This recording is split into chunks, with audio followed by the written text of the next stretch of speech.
nerviosos van a llevar en tercer ciclo todavía. Cuarto ciclo, cuarto. Cuarto ciclo.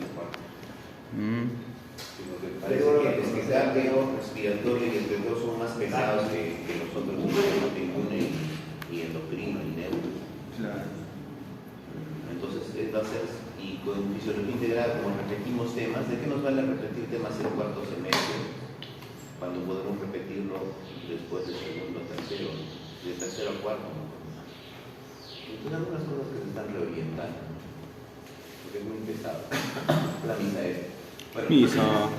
Repasaremos rápido atención prenatal.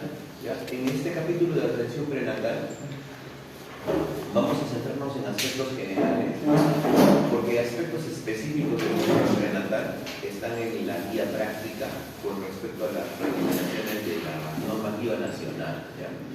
En la normativa nacional están detalles exactos que ustedes lo van a repasar con la obstetriz, sobre todo en cuanto a frecuencia y algunos datos, por ejemplo, esta tabla, ¿dónde está la tabla? Donde obviamente varían los exámenes a nivel internacional con respecto a nuestro país. Hola. Esa tabla que hay diferentes elementos del control prenatal de acuerdo a la fecha, primera visita y a partir de ahí, segundo, tercer trimestre. Entonces corresponden pues a exámenes que se adaptan de acuerdo a las necesidades de cada país. Ustedes ya lo van a ver con la obstetriz. Son 3 páginas de la guía práctica. Tampoco no es una cosa complicada. Pero entonces nos vamos a centrar en aspectos generales del control prenatal. Obviamente para hacer un abordaje un poco más amplio. De eso se trata el capítulo de hoy. Es un capítulo no tan grande, la parte final es más complicada porque hace referencia a algunas pruebas, pero después no está difícil de leer. ¿Cuál, el libro? Sí, no está difícil de leer, está comprensible el capítulo 9. Sí, son 9. Sí, es el capítulo 9. El capítulo 9 del texto. Control prenatal. Hay unos datos muy interesantes ¿De Wilson? para evaluar. Ahorita lo revisamos. Acompáñenme en la oración, por favor. Queridos señores, estamos agradecidos por este día, Padre. Te ruego, por favor, que tú puedas bendecir la vida en los estudios, la carrera, Señor, de los secretos de los jóvenes que están aquí. Para que sea realidad, Señor, objetivo, de su familia, y también la carrera exitosa que pueden tener. En el nombre de Jesús. Amén.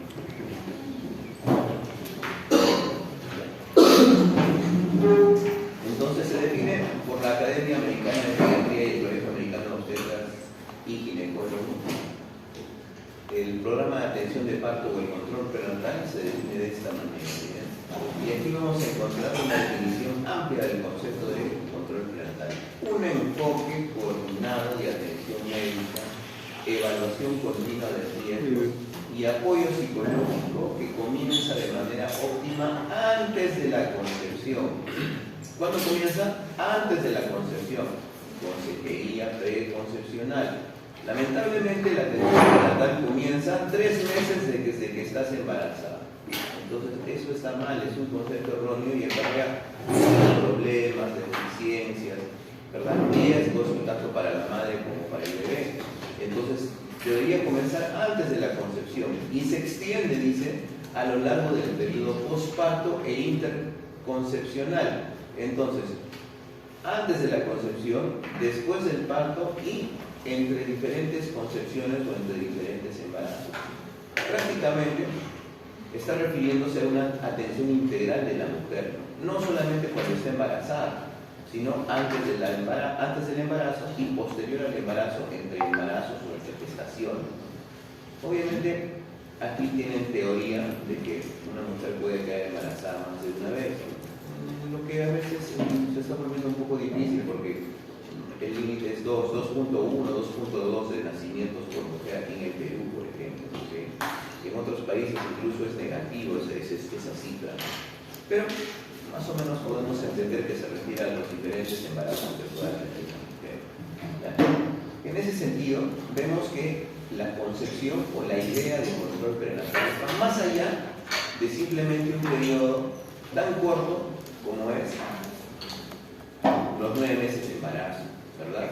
Hay que atender previo a ese embarazo, hay que atender posterior al embarazo y hay que atender entre embarazo, haciendo referencia a una atención integral de la mujer, ¿verdad? Eso ya lo hemos visto en consejería preconcepcional, pero lo estoy nuevamente resaltando por el hecho de que nuestros pacientes merecen una atención completa, ¿verdad? Todo el tiempo, integral, no solamente cuando estén enfermos, porque también nosotros participamos en la promoción de la salud y la prevención de enfermedades. Promoción de la salud y la prevención de enfermedades. Entonces, esta es una definición importante sobre la atención o el control prenatal. Miren esta tabla que nos muestra cómo han descendido, cómo ha habido un descenso en el nacimiento de niños sin control prenatal, casi llegando a un 4% de partos que nacen sin control prenatal. Entonces se ve un descenso, ¿no? A lo largo de los años este descenso ha sido mucho más notorio, como vamos a ver en un momento.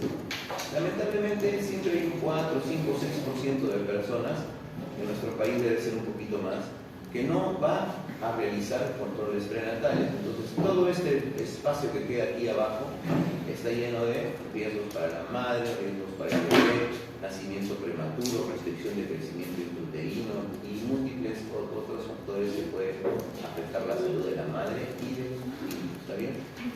Hay algunos elementos, la lejanía, la dificultad de conseguir las citas, la falta de dinero, la desinformación, que lamentablemente tienen todavía este rango sin cubrir de control prenatal.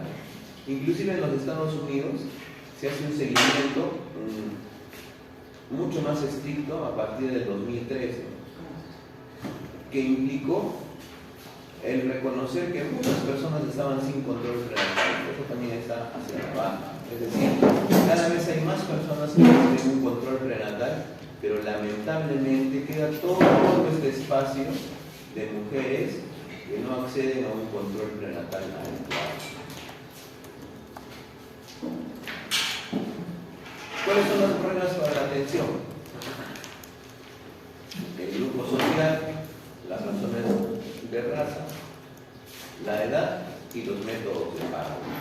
La razón más comúnmente citada para el reconocimiento del embarazo por parte del paciente. El segundo obstáculo referido con mayor frecuencia fue la falta de dinero o la falta de seguro. Y el tercero fue la imposibilidad de tener una cita. Entonces, como no reconocen el embarazo a tiempo, acceden tarde a su control prenatal. Entonces aquí están iniciando con desnutrición, están usando medicinas sin control, ¿verdad? Bueno, ¿cuál es el segundo obstáculo? Según el texto, falta de dinero o una falta de seguro. No van porque no lo consideran importante. Y finalmente, lo imposible que es a veces obtener una cita. Esta secuencia de números hace una referencia a que en 1920, por cada 100.000 nacidos vivos, había casi 700 muertos de 100.000. Para el año 55, miren, esta cifra bajó terriblemente. Solo 50 fallecidos de 100.000 nacidos vivos. Pero hasta el año 2009, que es la última cifra de los estudios que se mencionan en el texto, miren cuánto se ha reducido la cifra, de 10 a 15. Entonces notamos, 1920, 1955, 2009, hay una reducción franca, ¿verdad?, de la mortalidad materno-infantil en la atención del parto. Esto es importante porque hay menos muerte materna, menos muerte de mujeres que lamentablemente por un mal control prenatal sufrían pues hemorragias, ¿no?, alguna otra complicación por la preeclampsia, por ejemplo, etc. Entonces, las muertes han disminuido considerablemente. Pero miren, estamos casi ¿cuántos años después de esto? Esta es la última edición del libro. Sí, 2019 es la última edición. la que estamos justamente Puede ser leyendo. que haya bajado. Hasta el día de hoy son 4 años, 20, sí, 4 años. Entonces debemos estar en esa cifra. ¿No? En el Perú debe estar cercana a esa cifra, si no son 20, ¿no? Por año. Entonces, el fallecimiento de una gestante es una cosa terrible en el hospital. Cuando estén rotando ginecobstetricia o estén haciendo el internado, se van a dar cuenta que cuando fallece una gestante hay junta médica, ¿no? Ese día se suspenden las visitas, se suspenden las salidas, y toda la comisión de médicos está ahí reunida en una oficina discutiendo el caso. ¿Quién fue el interno que hizo la historia?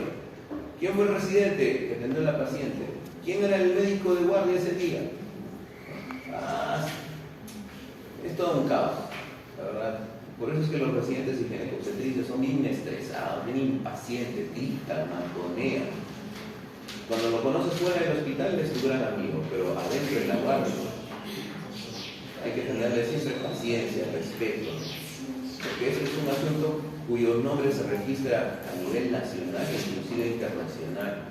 Entonces es de mucho temer. Y miren, son 10 a 15 en países como Estados Unidos. Entonces, si calculamos al mes, es uno al mes, lamentablemente, no apreciados. Hay que tener mucho cuidado, ¿ya? Entra una mujer con hemorragia, con dolor de cabeza, escuchando sonidos, viendo chispas. Entonces puede ser una hipertensión. Una mujer pálida, ¿no? Está pálida, presión baja, está con taquicardia, está disneica. Rápido hay que atenderla, no hay que esperar, hay que pasarle la voz al residente, hay que mensajearla, hay que llamar. Bueno, entonces hay un riesgo 5 veces mayor en la muerte materna en una mujer que no ha hecho atención prenatal. Es el riesgo de muerte. Obviamente todo comienza con un diagnóstico del embarazo. Esta tablita es una tablita que vamos a aprender de memoria en la práctica. Solo lo he puesto como ilustración. Síntomas presuntivos, síntomas de probabilidad y diagnósticos de certeza del embarazo. Los presuntivos se refieren a cambios de manera general que pueden ser confundidos con otras enfermedades. La menorrea secundaria, las náuseas, la constipación, ¿no? Etc. En cambio, los signos de probabilidad ya se refieren más a signos del aparato reproductor femenino. Ahí es un Echado, un Hegar, un Bodel, etc. que ya vamos a repasar, como les digo, con más temprano. Y después los de certeza ya no hacen referencia a cosas generales ni al aparato reproductor, sino los signos generales o de certeza, mejor dicho, ya hacen referencia al feto, ¿verdad? Se puede escuchar su corazón, se puede ver el saco gestacional, se pueden palpar sus partes más tardíamente, ¿no? O las cifras de gonadotropina corélica humana ya representa pues a las altas cifras correspondientes a un embarazo. Ahora, aquí hay un dato muy interesante.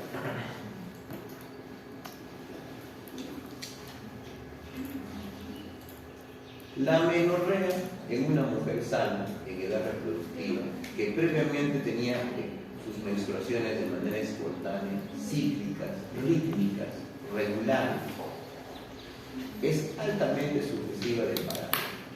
Miren este dato. Mujer fértil, con pareja, ¿verdad? Con ciclos regulares, amenorrea es altamente sugestiva del embarazo. Y por eso tenemos que enseñarles a nuestras pacientes a conocer sus ciclos, a conocer si son regulares o si son irregulares, ¿no? En algunos casos la regularidad de la menstruación puede cambiar por el estrés, por el trabajo, por asumir una nueva función responsable en el trabajo donde están las mujeres, etc., ¿no? Por enfermedad. Pero después es un dato a tener en cuenta, ¿no? Más aún cuando conocemos el ciclo rítmico regular del ciclo. En ocasiones, aquí hay otro dato, se observa un sangrado que corresponde lo discutimos la semana pasada, ¿verdad? A la implantación del blastocisto. Esto puede confundirse con un sangrado del primer trimestre y conlleva una evaluación rápida de anomalías en el embarazo. Adelante. Esto quiero mencionar. ¿Qué más? En general, después del primer embarazo exitoso, una 16 a 18 semanas. Y uno que examina entre las 18 y 20 semanas. Una primeriza un poco más tarde, ¿no? 18 semanas. Una multigesta, o sea, una mujer que ya tuvo varias gestaciones, multigesta, ya a partir de las 16 semanas. Pero es muy tardío, ¿no? Muy tardío. En esa época ya el útero creció, ya pues es definitivamente claro un embarazo. Aquí vamos a hacer una aplicación a las pruebas de embarazo, sobre todo el reconocimiento de la gonadotropina coriónica humana, que es la sustancia que se va a reconocer en las pruebas de laboratorio. El sincito trofoblasto, que es parte de la barrera placentaria, junto con el trofoblasto, el endotelio, la membrana basal, es la que produce esta gonadotropina coriónica humana. Sobre todo para mantener, para rescatar el cuerpo lúteo, porque este cuerpo lúteo nos interesa por su función de la producción de progesterona. De esta forma, la progesterona va a permitir la adecuación del miometrio al embarazo, ¿verdad? Va a permitir, ¿qué más? Va a permitir el desarrollo perfecto, porque provee los medios necesarios para que la placenta cumpla la función de nutrición. Entonces, una imposición de esto, como hablábamos anteriormente, una exéresis, resulta pues en una aborto. Luego ya la placenta en sí comienza a tomar la función de la producción de la progesterona junto con otras hormonas. Como vamos a ver más adelante, la placenta ya se encarga de esa producción. Ahora, acá hay otro dato que presenta el libro. Los resultados falsos positivos de la gonadotropina coriónica humana son raros. Cáncer. Son raros, en realidad son raros. ¿Por qué? Por la cantidad, miren, de casi 0 a 100.000 unidades hipernaturales. Miren, la cantidad inmensa que sufre de aparición la gonadotropina coriónica humana. Entonces, estos son semanas de gestación. Si tú tomas a las 5 semanas, ya puede estar tan elevado como en 10.000. Es el primer momento. Claro, 5, 6, 7, 8, ya puede estar tan elevado. Y como ustedes ven, cada 24 a 72 horas las cifras de gonadotropina coriónica humana se duplican. Entonces es muy fácil poder descubrir, poder detectar esta sustancia con las pruebas de laboratorio. Y es por eso que dicen que los resultados falsos positivos son raros. Entonces imagínense, una mujer en edad fértil, ¿verdad? En un compromiso. ¿Qué más? Con ciclos regulares.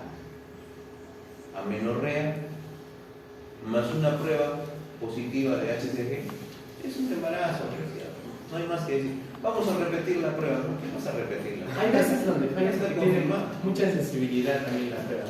Claro, Pero puede ser un es tipo muy de sencillo. cáncer. Pero podría ser, cuando dices son raros, podría ser que no detecte, ¿verdad?, la prueba. Sí puede ser, pero entonces es más común que haya falso negativo que falso positivo. Dice que en varones si sale positivo es cáncer. Puede haber situaciones. positivo en varones, Dice el cáncer. Hay situaciones que sí. puede haber positivo, es cierto. Puede haber positivo en varones. Sí, puede haber, sobre todo por cáncer de células germinales, un cáncer de células germinales. Pero también puede aparecer en cifras más bajas, cuando hay un embarazo ectópico o cuando ha habido un evento de aborto, ¿verdad? Donde se puede detectar todavía algunas cantidades mínimas que no corresponderían a un embarazo normal. Esta es una tabla del libro de guía de pruebas diagnósticas del autor Pagana, edición 11, año 2014. Y aquí hay una tabla donde nos presenta los niveles en miliunidades internacionales de gonadotropina coriónica humana. Miren, desde la primera semana ya se puede detectar la gonadotropina coriónica humana. Es más, En el libro dice que hay pruebas que son inmunodiagnóstico o radioinmunodiagnóstico, en donde utilizan pruebas de alta sensibilidad, que inclusive en la primera semana o pasada entre la primera semana y la segunda semana ya se podría detectar un embarazo. Acá le pone 0.2 de semana. 0.2 de semana, ¿cuánto te dice? 3 días. 2 semanas. No, menos 2. Prácticamente, desde el primer día ya puede tener. Obviamente esas pruebas carecen de mucha más sensibilidad. ¿A partir de qué semana ya puede ser confiable de que sí o sí es? O sea, tiene que ser 10 días. esta evaluación, que haya amenorrea y qué más. Correcto. Esa es una buena pregunta. También está en el libro. Dice que deberíamos esperar 10 días de amenorrea.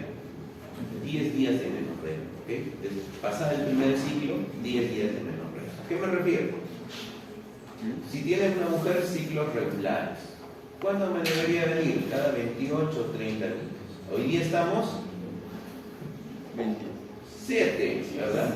7 de noviembre. Pero ya debió venir la menstruación el 27 o el 26 de noviembre. Ya pasaron 10 días. Entonces, y si es irregular, es el momento. Claro. No sería en diciembre. 10 días después de tener relaciones, ¿no sería? No, porque está haciendo una referencia cuál es el momento más preciso para que la prueba sea tomada en cuenta. Pero mira, ya inclusive dentro de una semana o 2 semanas después de la fecundación ya se podría detectar valores de gonadotropina, ¿verdad? A ver, otra vez. La gonadotropina coriónica humana sufre una elevación muy rápida luego de la fecundación. Al mes podríamos encontrar cifras tan elevadas como casi 10.000, puede ser 8.000, 7.000, de lo que es prácticamente cero. O sea, no hay, prácticamente cero, menos de 5, menos de 4. Eso nos indica que cuando tú encuentras gonadotropina coriónica humana en niveles superiores a 5 o 10, ya prácticamente nos está confirmando el inicio o la presencia de embarazo. Entonces, ¿cuándo sería idealmente tomar esta prueba? Según el texto, a los 10 días de amenorrea. 10 días de amenorrea. ¿Cuándo se cumplen 10 días de amenorrea? 10 días después de la fecha que debería haber aparecido tu ciclo menstrual. Pero solamente son los regulares.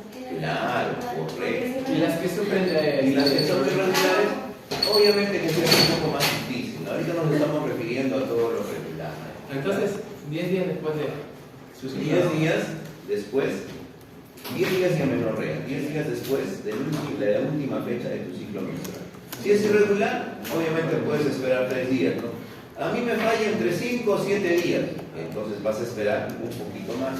¿Y cuánto tenía que ser la concentración mayor a 5? No, depende de Muy la sensibilidad de bien, la buena prueba. pregunta. Según este texto, ¿cuáles son los niveles de acuerdo a la semana de gestación? Entre 1 y 2 semanas, 50 a 500 mil unidades internacionales por ml. Estábamos aquí para hacer igual al texto, ¿ya? Entre la cuarta y quinta semana, de 1000 a 50.000. Si normalmente hay cifras menores de 5, dice, población general, varones y mujeres no embarazadas, menos de 5. Entonces, si a la tercera semana ya estás con 100 a 5.000, entonces es positivo. Por eso es tan sensible o es tan abundante el aumento de la gonadotropina coriónica humana que Y la prueba por eso se dice que hay ¿o cuánta falsos cantidad? negativos, falsos positivos que realmente son muy raros. Sobre todo hay falsos positivos en mujeres que han estado en contacto con otros animales, veterinaria, cuidado de animales en granja, porque dice que ahí hay la posibilidad de compartir anticuerpos heterófilos que podrían similar o asemejar una gonadotropina coriónica humana, pero son casos muy raros. Después se habla de tumores, ¿no? Por ejemplo, tumores del trofoblasto, enfermedad trofoblástica, ¿no? La mole datiforme, etc., que también podrían generar cifras muy elevadas de mononucleotina coriónica humana. En la parte que está el cuadro van a ver eso, ¿no? Ahorita solo les voy a explicar. ¿Y la prueba a partir de cuánta cantidad de suero de la trofa necesita para dar a arrojar positivo? Muy bien, la cantidad del suero que necesitas en la prueba es mínima, ¿no? Si tomas una muestra de 5 ml, ¿cuánto sería aproximadamente el suero que tienes en una muestra de 5 ml? 5 ml. A ver, pregunta. ¿De qué semana?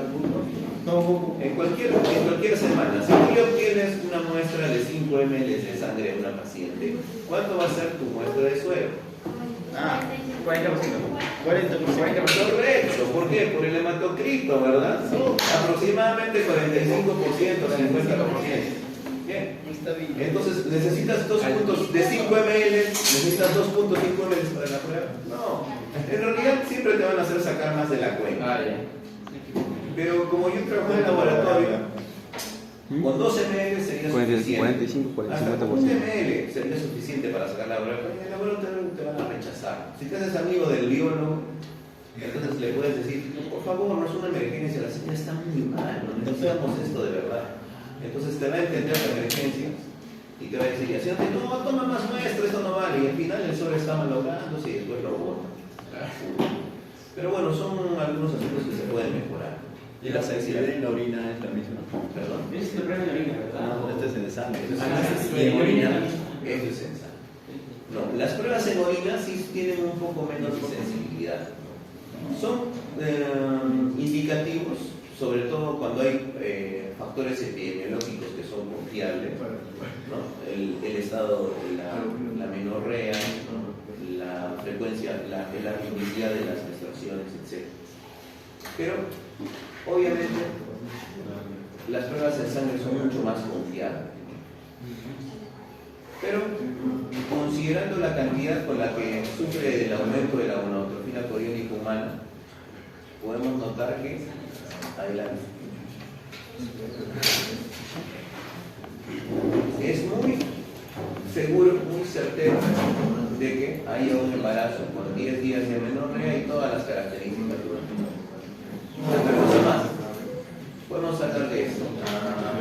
Hay pruebas que ahora, en práctica lo vamos a ver, hay pruebas que tienen la posibilidad de cuantificar, ¿no?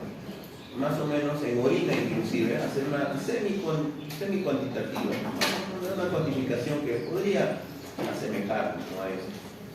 No, pero la prueba más confiable obviamente va a estar en el sangre. Bien, avanzamos. Reconocimiento ecográfico del embarazo.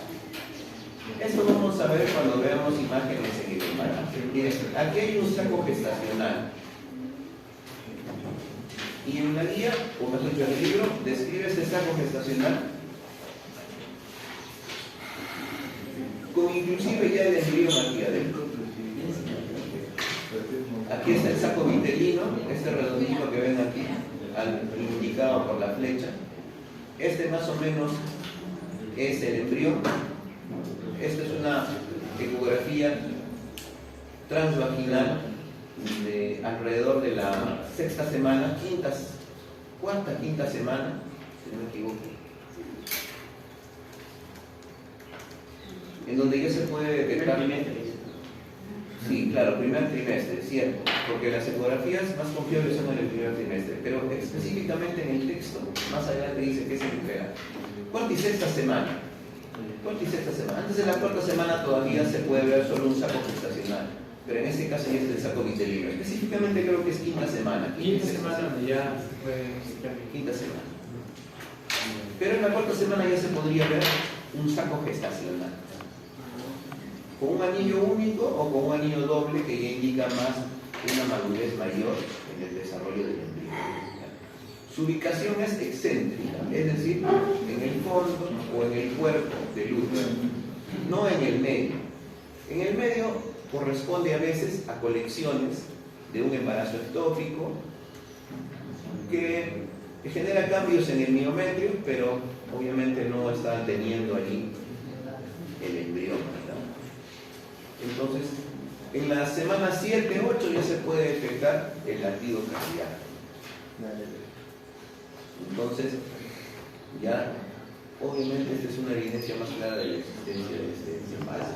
Un saco gestacional, una pequeña colección de líquido anecoico.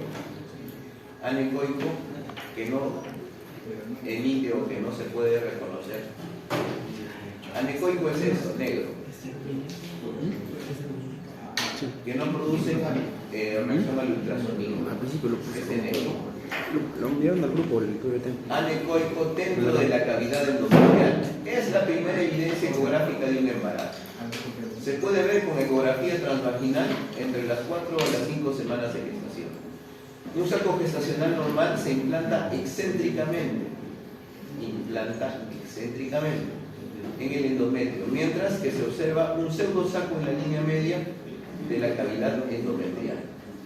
Como se muestra en la figura 9.3, esta que hemos visto ahora, después de 6 semanas se distingue un embrión con una estructura lineal inmediatamente adyacente al saco vitelino. El movimiento cardíaco por lo general se percibe en este punto. Un poco más, ¿no? Séptima, octava semana.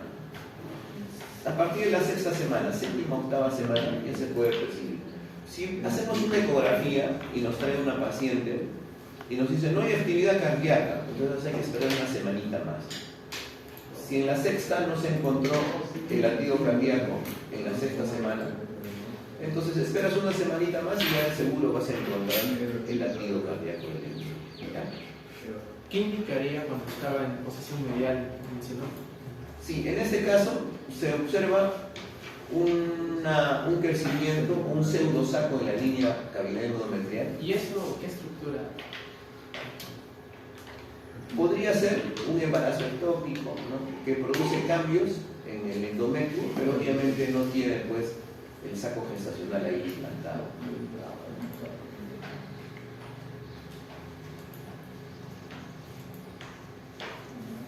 Bien, avanzamos. Evaluación prenatal inicial. Hay 3 cosas o 3 elementos que se deben hacer o 3 objetivos que se buscan lograr con la evaluación o el control prenatal. 1, definir el estado de salud de la madre y el feto, ¿verdad? 2, estimar la edad gestacional. Y 3, iniciar un plan para continuar la atención obstétrica. Esto nos preocupa para conocer los antecedentes de la madre, para conocer antecedentes epidemiológicos, para conocer antecedentes de enfermedades, ¿verdad? Hacer un diagnóstico ya del embarazo, etc. Y dice el punto 3, iniciar esta serie de evaluaciones para el control de la salud de la madre. Historia completa o una actualización de la historia si ya teníamos una historia previa. ¿Qué más? Examen físico completo, presión sanguínea, peso materno, examen pélvico cervical, altura de fondo uterino, frecuencia cardíaca y posición fetal. Pruebas de laboratorio, toda la línea de pruebas de laboratorio que necesitamos realizar en el paciente. Entonces algunas pruebas se repiten. Recuérdense que esta es una tabla de referencia internacional, porque el Williams es un libro de referencia internacional. Nuestro examen del control prenatal cambia un poco, ¿ya? Y lo van a ver ustedes en la guía práctica justamente esta semana, porque si ustedes se dan cuenta en el error que les ha llegado de compañero Obregón, el delegado Obregón, ha habido un cambio en la rotación. Primero vamos a hacer control prenatal y luego vamos a hacer semiología con las obstetrices, ¿verdad? Es decir, este viernes corresponde control prenatal. Entonces, duración del embarazo normal. El embarazo normal dura casi 280 días o 40 semanas. El ultrasonido del primer trimestre es el método más preciso para establecer o reafirmar la edad gestacional. Ese ultrasonido, después de las 8 semanas, ¿no?, podría confirmarnos exactamente el tiempo de embarazo con una falla de más o menos 4 días. Dentro del primer trimestre, una ecografía nos confirma un embarazo con más o menos 7 días, un poquito más de diferencia, que es un número bastante aceptable para calcular la fecha probable de parto. Otro método es el método de Naguero. Y aquí, mucha atención, porque esta es una clave. En los módulos pasados hemos hecho una pregunta que dice: una mujer con su fecha de última menstruación, el 15 de noviembre del año 23, ¿cuándo tendrá su bebé? Al 15 de noviembre simplemente tenías que agregarle 7 días y restarle 3 meses. Y después sumarle un año.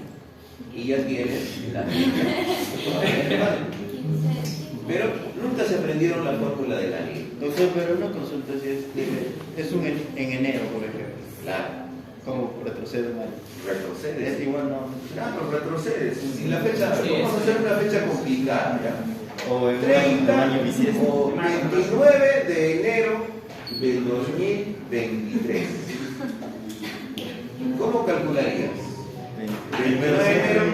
Si calculamos a 30 días los meses cerrados, No, 31. más o menos 29, 30, 1, 2, 3, 4, 5, ¿ya? Entre 5 o 6. No nos vamos a pelear por un día porque a 30 días calculemos. Sería 5 meses, restamos diciembre, Noviembre. noviembre, diciembre, noviembre, octubre. ¿Nos quedamos en octubre? No, porque hemos pasado del día 29 al día 36, ¿no? 36 o 35. Entonces tenemos que regresar a noviembre, ¿verdad? Entonces, la fecha probable de parto, ¿cuál sería? 5 de noviembre, ¿de qué año?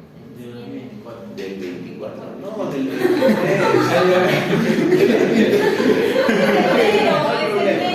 No hay problema. No hay respuestas equivocadas, porque recién lo estamos aprendiendo. ¿Se dan cuenta? Fácil de calcular.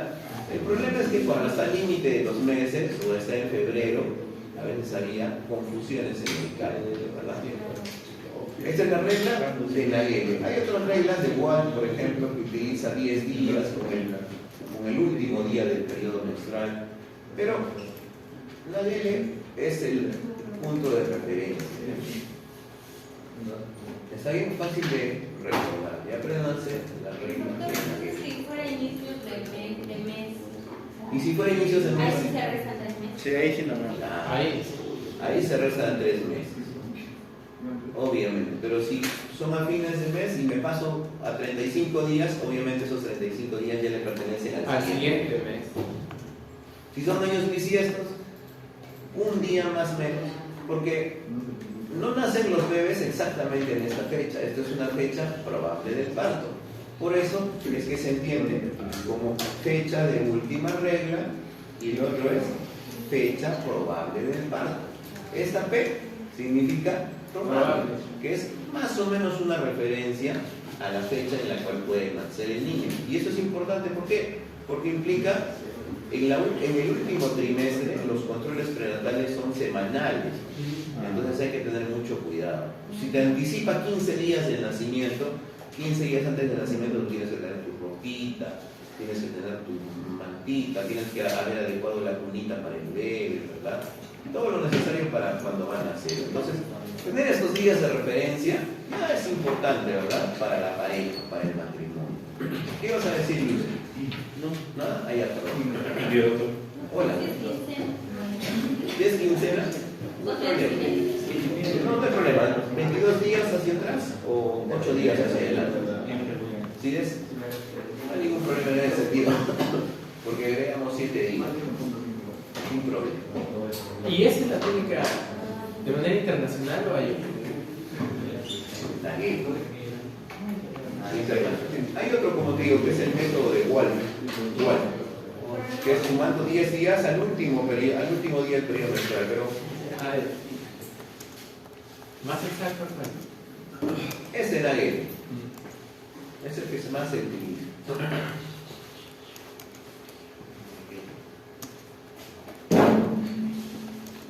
Bueno, eso de los trimestres ya vimos, 14 semanas hasta las 28 y el tercero hasta las 29 o 42 semanas del embarazo. ¿Cómo está dividido el embarazo? En trimestres.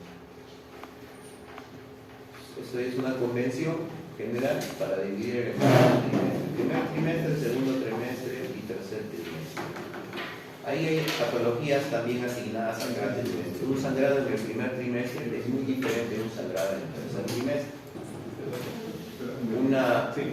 Una diabetes, una hipertensión que comienza antes del primer trimestre es distinto que se desarrolla el tercer trimestre. Entonces, cuando vea patología en el sexto año, ahí van a tener más consideración de estos sangrados. ¿Qué más nos interesa? En cuanto a la evaluación inicial, el estado de salud anterior y actual, los diagnósticos o tratamientos anteriores, la cirugía, su ciclo menstrual, cómo es su ritmo menstrual, si utiliza anticonceptivos. La evaluación de buscar maneras para la atención, obstáculos de comunicación, estado nutricional, vivienda inestable, deseo de embarazo, preocupaciones de seguridad que incluyen violencia interna en la pareja o violencia íntima, depresión, estrés, uso de sustancias como el alcohol, tabaco y drogas ilícitas. En nuestra entrevista hay que buscar todos estos elementos que pueden poner en riesgo el embarazo. ¿Ya? Nos hemos detenido mucho aquí, vamos a avanzar rapidito. Después está enumerado una serie de factores que pueden alterar el embarazo. Violencia prenatal, etc. Entonces está para leer rápidamente. 12-13% de las mujeres fuman, inclusive durante este periodo de embarazo. ¿Qué peligro? Obviamente, si tú dejas de fumar, los riesgos disminuyen considerablemente. Riesgos de fumar en el embarazo: aborto, muerte, partos pretéritos, placenta previa, desprendimiento prematuro de la paciente, insertamiento, ruptura prematura de membranas, etc. El alcohol, 10%, es un teratógeno potente. ¿Qué era teratógeno? Una sustancia que causa una deformidad fetal o malformaciones fetales. Es un síndrome fetal caracterizado por restricción del crecimiento, anomalías faciales y disfunción del sistema nervioso central. Acá hay otra clave. ¿Cuáles son los elementos del síndrome alcohólico fetal o síndrome fetal alcohólico? Restricción del crecimiento, anomalías del crecimiento, anomalías faciales y disfunción del sistema nervioso central. ¿Por qué? Porque el alcohol es un teratógeno directo, un potente teratógeno. Imagínense otra vez una mujer que descubre que está embarazada recién a los 3 meses de amenorrea. Ya se pasó la primera parte del embarazo, en donde se forman el corazón. ¿Cuándo se formaba? Se forman de 3 a 8 semanas. Disfunción del sistema nervioso central, anomalías faciales, restricción del crecimiento. E inclusive, según este texto, el 10% de las mujeres en el momento de su embarazo están utilizando drogas ilícitas. ¿Se acuerdan en la guía anterior de prácticas que incluso había tratamiento para sustituir esas drogas? En el caso de que sean, hay adicción ya. Este es un asunto que nos da que pensar, miren. No está considerado en otras partes, pero miren, del 4-8% de las mujeres gestantes tienen problemas de violencia en la pareja, abuso psicológico, agresión sexual, aislamiento progresivo, acoso, privación, intimidación y coacción reproductiva. ¿Por qué? Porque a veces no hay una planificación, ¿verdad? O la pareja no está de acuerdo con el embarazo.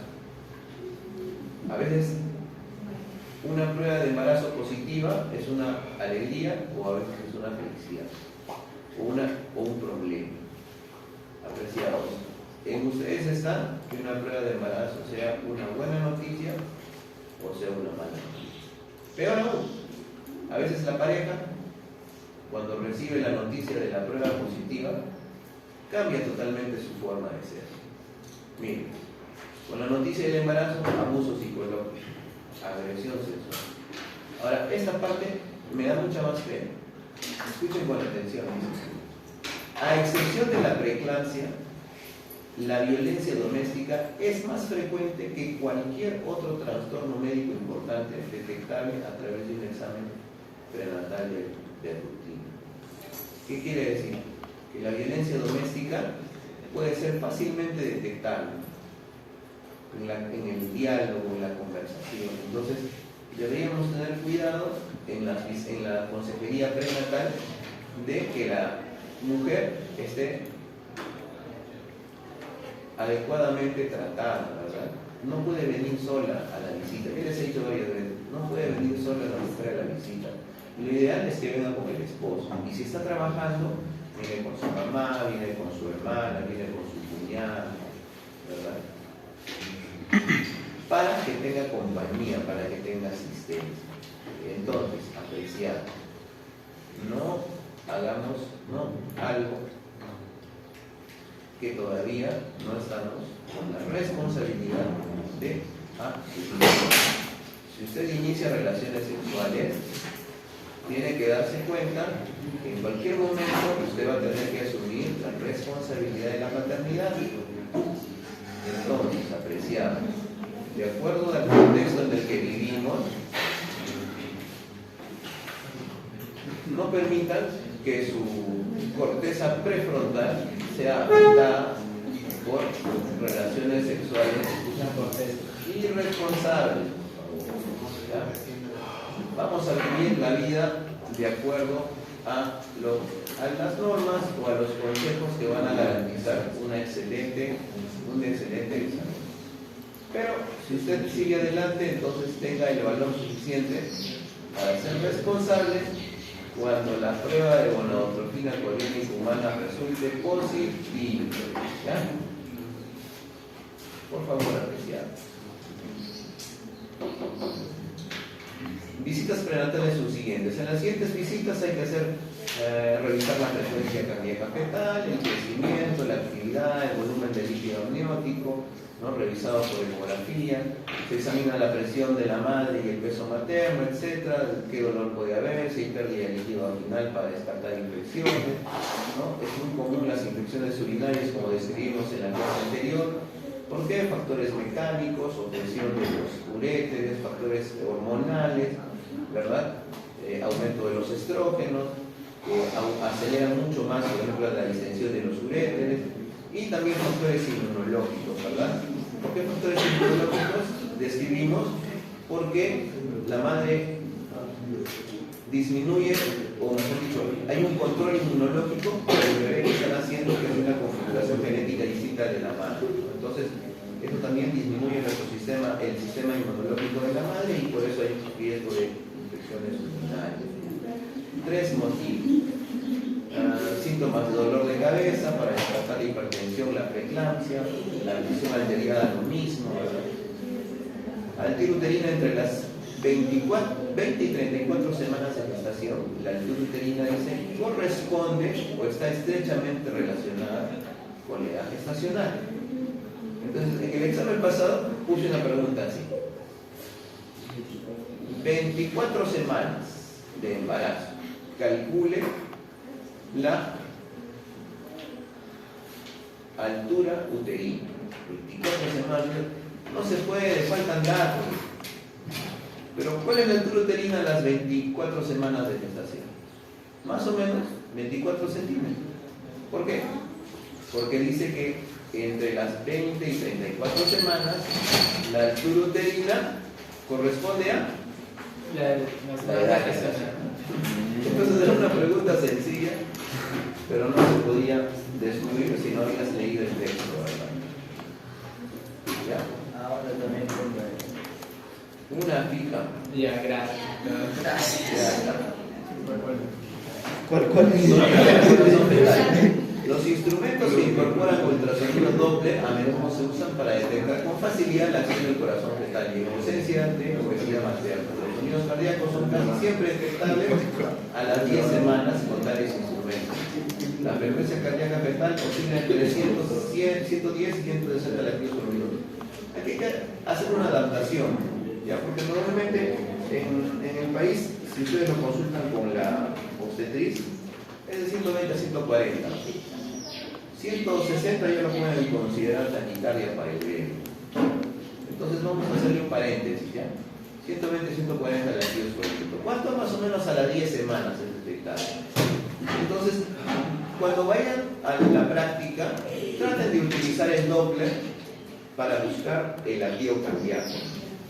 Normalmente si lo ponen vertical contra el abdomen de la madre, no se obtiene el latido cardíaco. Entonces tienen que buscar, hacen sus maniobras de Leopold y buscan el dorso del bebé. Y normalmente tienen que poner el transductor en el dorso del bebé para que el latido cardíaco se sienta más o menos auscultando la espalda, es decir, la espalda o el dorso del bebé. Pero si lo ponen de frente, no se escucha muy bien el latido cardíaco. Esto es muy importante que lo aprendan. Ojalá que lo aprendan en sus prácticas hospitalarias antes del internado. ¿Ya? ¿Cómo se llama esta maniobra? Específicamente no tiene un nombre, me refiero a la acción de buscar el latido cardíaco con el ecodoppler o con el ultrasonido. Entonces, no sé si todavía no deben haber ido, pero es una máquina o es un aparato que nos permite detectar por ultrasonido el corazón. No es una ecografía netamente, es un Doppler de sonido. Es un Doppler de sonido. Más de sonido. Vamos a ver si lo tenemos arriba en simulación. No, la verdad que no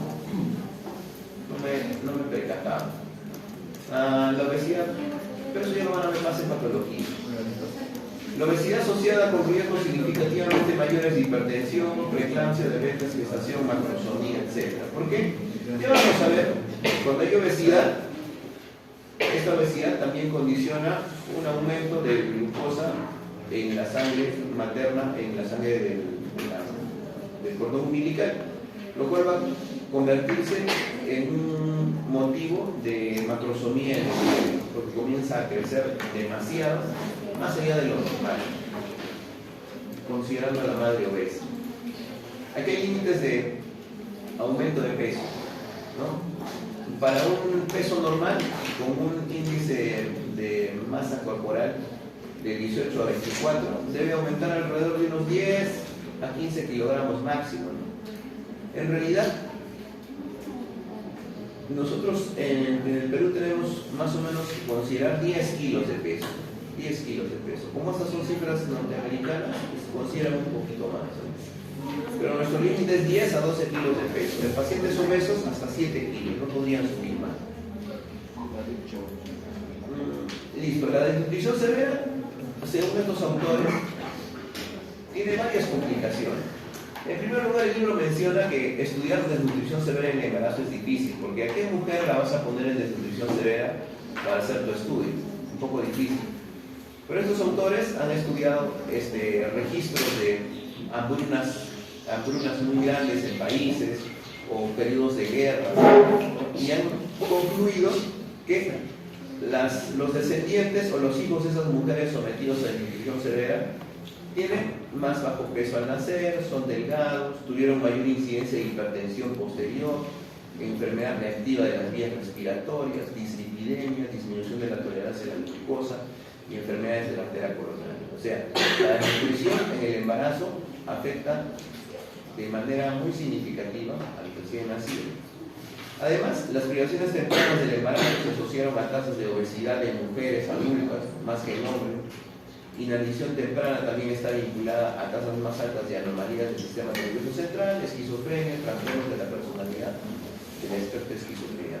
Todos estos problemas por desnutrición severa. Por otra parte, el uso de suplementos excesivos también es otro extremo, ¿no?, de la balanza. Por un lado la nutrición, por el otro lado suplementos excesivos, sobre todo cuando incluyen hierro, zinc, selenio, vitamina A, B, C y D. Entonces hay que tener cuidado de los extremos, o desnutrición o uso exagerado de suplementos. Se recomienda un aumento calórico de 300 a 100 kilocalorías durante el embarazo. Para lograr esto se recomienda una ingesta de proteínas que se aproxime a 1 gramo por kilogramo por día. Entonces,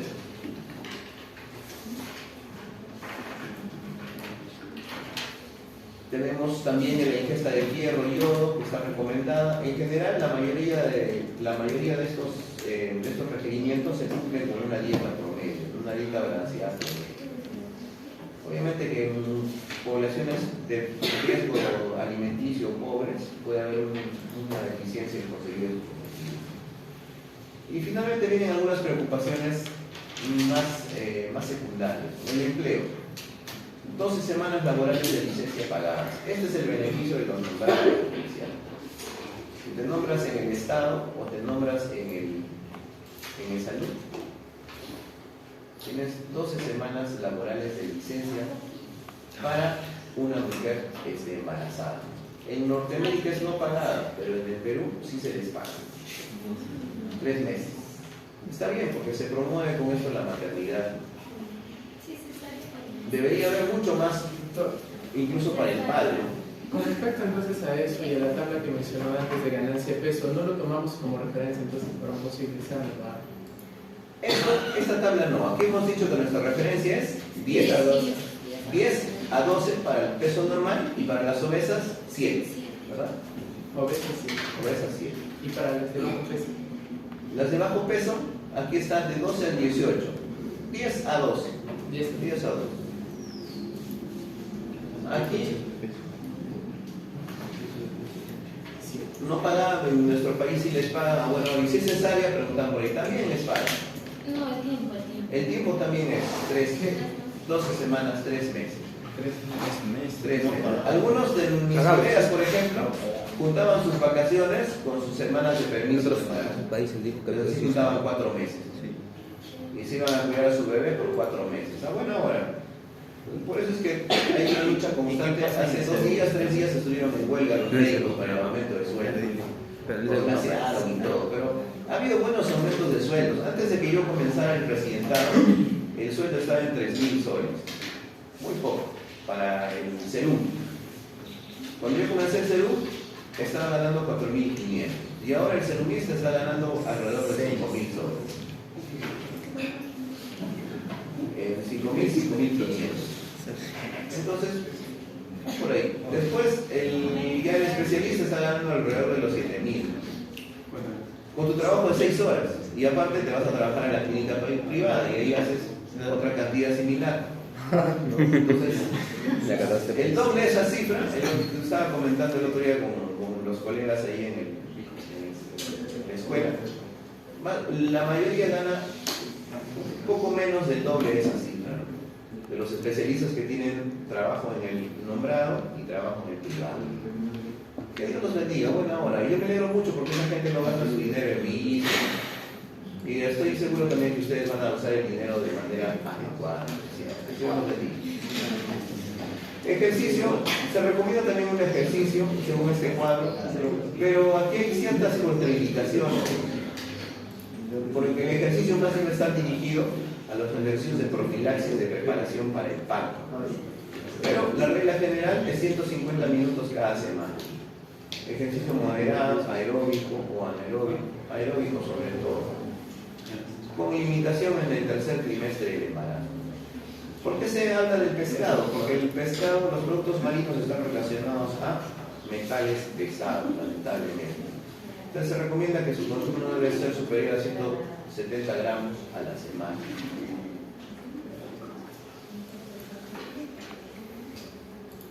¿Qué más? Algunas preocupaciones comunes.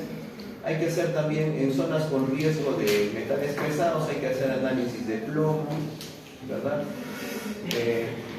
Viajes y automóviles, hay que hacer que use el cinturón de seguridad, ¿no? Con 3 puntos de manera apropiada. Coito, en mujeres embarazadas sanas, las relaciones sexuales usualmente no son perjudiciales. Se puede tener relaciones sexuales con tu esposo o con tu esposa hasta el tercer trimestre, ¿no? Sin problema, teniendo cuidado obviamente. Hay que evitar cuando hay aborto espontáneo, placenta previa o amenaza de trabajo de parto. El cuidado dental es importante porque, según el texto, hay que cuidar sobre todo la enfermedad periodontal. ¿Qué pasa si tienes enfermedad de las encías, gingivitis o enfermedad periodontal? A pesar de que te cures de la periodontitis, puedes permanecer el riesgo de trabajo de parto prematuro. Entonces, es mejor que prevengamos cualquier enfermedad periodontal para de esa manera ponerle un límite al riesgo del parto prematuro. Inclusive cuando te tratas en el embarazo en el primer periodo, ese riesgo puede quedar presente. Ya, mucho cuidado. Entonces en el examen yo les voy a preguntar, ¿qué cuidados hay que tener en el embarazo con respecto a la salud dental? Entonces algunos me ponen, hay que evitar las caries porque las caries son una enfermedad más común. No estoy hablando de las caries, estoy hablando de la enfermedad periodontal, ¿está bien? Y enfermedad en las encías, ¿ya? Entonces eso es un problema y a veces condiciona riesgos también. Náuseas y acidez, obviamente el crecimiento, ¿verdad? En primer lugar, las náuseas no tienen una explicación clara todavía. Se presume que es la progesterona, la gonadotropina clorhídrica humana, sobre todo la gonadotropina clorhídrica humana en las náuseas. ¿Por qué? Porque en los casos de enfermedad del tropoblasto, las náuseas son mucho más fuertes, mucho más, de más grande magnitud. La acidez obviamente provocada por el crecimiento del útero y las estructuras abdominales que van cambiando, y eso a veces hace que haya un regreso, un reflujo gastroesofágico. Comer pequeñas cantidades en intervalos frecuentes puede ayudar tanto con las náuseas como con la acidez. Suplementos de B12 pueden ayudar con las náuseas también. En algunos casos, como la hiperimesis gravídica, ¿qué es hiperimesis gravídica? La hiperimesis gravídica son náuseas y vómitos que someten a deshidratación o a desnutrición a una gestante. Hiperimesis quiere decir los vómitos aumentados en frecuencia y en cantidad. Los vómitos son tan graves que causan deshidratación, los electrolitos también hay alteración ácido-base, la cetosis por inhibición se convierten en problemas serios, ¿ya? Entonces la hiperimesis gravídica no son náuseas y vómitos comunes que ocurren, sino ya ocasionan cambios de deshidratación o de Eso ya es patológico entonces. sí, ambas podrían considerarse cambios en el embarazo, pero estas obviamente condicionan cambios muy graves. Esto también porque puede someterte a molestias, incomodidad, todo lo que ocasiona las náuseas y los vómitos. Eso solamente dura en el primer trimestre. Primer trimestre, a las 14-15 semanas, más o menos. Picatialismo, tampoco no hay una explicación clara sobre la picatialismo. Esto es comer cosas raras, tierra, hielo. Tialismo. ¿Se puede asociar a anemia? Sí, se asocia a anemia, se asocia a falta de algunos nutrientes. El dolor de cabeza o dolor de espalda asociado pues al crecimiento uterino. Y esto, algunos cambios, sobre todo la gonadotropina clorhídrica humana, las náuseas repetidas. ¿Qué más? Hay 5% de las embarazadas que refieren cefalea. Casi el 70% de las mujeres grávidas reporta dolor lumbar, ¿no? Y todo esto contribuye. ¿Se acuerdan cuál del periodo de falta de sueño? Desde las 12 semanas aproximadamente hasta 2 meses después del parto. Eso estaba mencionado en la semana anterior. Es un largo periodo al que el dolor lumbar puede contribuir para la incomodidad o la dificultad para conciliar el sueño. Con respecto a los dolores. Claro. Contribuye pues a ese gran periodo de mal sueño que tienen las mujeres. Finalmente, varices, hemorroides, ¿no? Que lamentablemente pueden empeorar. Esto vimos en el repaso anatómico. El tratamiento por lo regular se limita al descanso periódico, como elevación de las piernas y medias elásticas. En cambio, hay recurrencia de hemorroides encontradas con anterioridad. Hasta el 40% de las mujeres pueden desarrollar hemorroides internas o externas. Entonces es un valor elevado de la población. Como referencias finales. Entonces, esas son nuestras preocupaciones comunes para ser tratadas durante el control prenatal, ¿no? Considerando cuán efectivo ha sido en el control de la muerte materna. Ese datito que han marcado ahí, ¿a qué correspondía este dato? A eso era de 100 personas el porcentaje de muertes. De borde.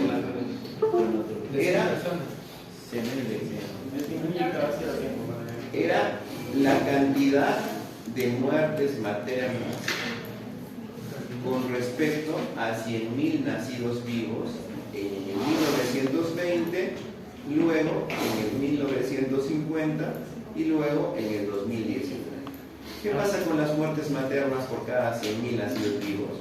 ¿Va? Disminuye. Esto nos muestra un éxito en la estrategia de control prenatal. En estas épocas no había control prenatal. En estas épocas hay control prenatal hasta por registros electrónicos, ¿verdad? Que demuestran una disminución en las mujeres que tienen ausencia de control prenatal. Pero siempre nos queda un margen de mujeres que lamentablemente no acceden al control prenatal. ¿Por qué motivos? Aquí estaban. Esa fue la parte inicial. Doctor, ¿usted se habrá visto en su salud cómo es que las parteras hacen que puedan hacer bien a veces un hijo si no conocen bien la estructura anatómica de una mujer embarazada? Así es que eso lo hacen por experiencia, es un conocimiento empírico, ¿verdad? Tantos partos han atendido, a veces con enfermeras, con médicos, de tal forma que ya conocen el desarrollo de un embarazo. Además, recuérdense, la semana pasada dijimos que el parto, o mejor dicho, en la siguiente clase, cuando hablemos de fisiología del parto, vamos a ver que el embarazo es un proceso fisiológico, es decir, es un proceso natural que no tiene por qué causar problemas. Si no, imagínense cuántas mujeres han tenido a sus hijos sin ayuda de ginecobstetras, ¿verdad? Y en la mejor de los casos no ha habido problemas. Porque también era una preocupación de que la mujer realice ejercicio. He escuchado que promueven En realidad restringen el ejercicio, ¿no? Pero se promueve el ejercicio, sobre todo considerando los ejercicios de fisioterapia o la profilaxis previa al parto. ¿Y por qué es una preocupación? ¿Perdón? ¿Por qué es una preocupación? Es una preocupación porque puede haber golpes, caídas, que saltan para jugar vóley, juegan básquet. Ya con razón.